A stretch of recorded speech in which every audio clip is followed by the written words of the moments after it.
తీసేస్తే రేపొద్దున వాళ్ళకి స్కీములు ఎలా వస్తాయి? రేపొద్దున వాళ్ళకి ఏమైనా ఏ రాష్ట్రానికి సంబంధించిన ఓటర్లు వాళ్ళు, కొన్ని ఏ దేశానికి సంబంధించిన ప్రజలు వాళ్ళు అవుతారు?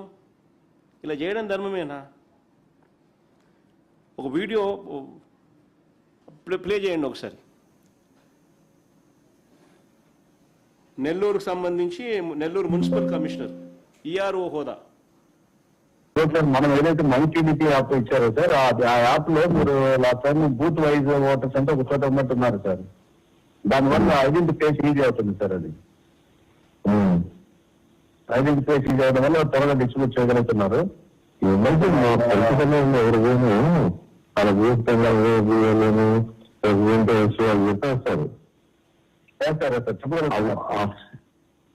వాళ్ళు చెప్పగలుగుతారు త్వరగా ఐడెంటిఫికేషన్ చెప్పేస్తారు. అవును సార్, అవును. అది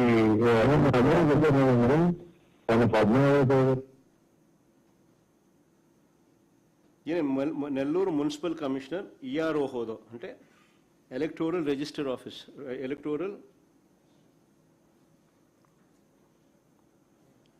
రిజిస్ట్రేషన్ ఆఫీసర్ ఈఆర్ఓ హోదాలో ఉన్నాడు ఈయన, నెల్లూరు మున్సిపల్ కమిషనర్. డైరెక్ట్గా నారాయణ గారితో మాట్లాడుతూ ఓట్లను ఎలా తొలగించాలా, తెలుగుదేశం పార్టీ యాప్ను ఎలా వాడాలా, ఇది డిస్కషన్. ఇప్పుడు ప్లే చేయమ్మా, బాగా అందరికి అర్థమవుతుంది.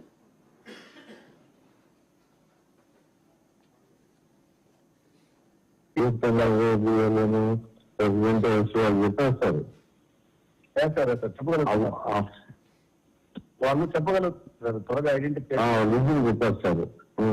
అవును సార్, అవును. అది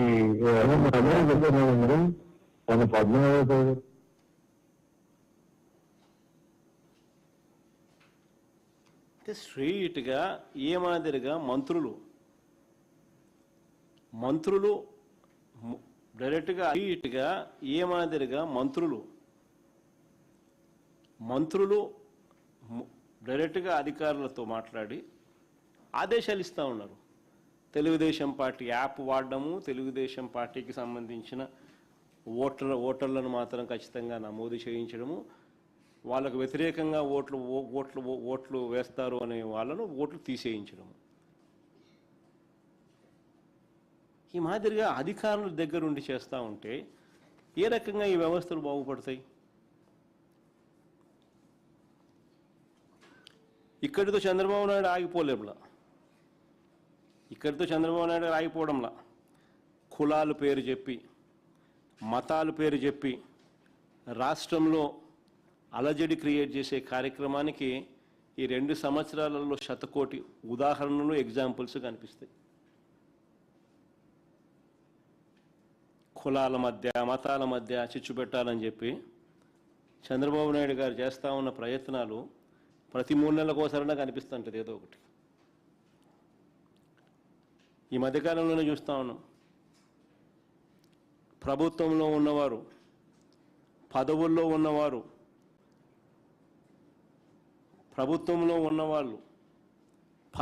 ఉన్నవాళ్ళు దళితులను, దళిత క్రైస్తవుల సహా ఇతర కులాలను టార్గెట్ చేస్తూ అన్యాయంగా, అవమానకరంగా మాట్లాడుతూ ఉంటే ముఖ్యమంత్రి అనే వ్యక్తి ఇలాంటి వ్యాఖ్యలు చేసే వారిని ఏం చేసినాడు?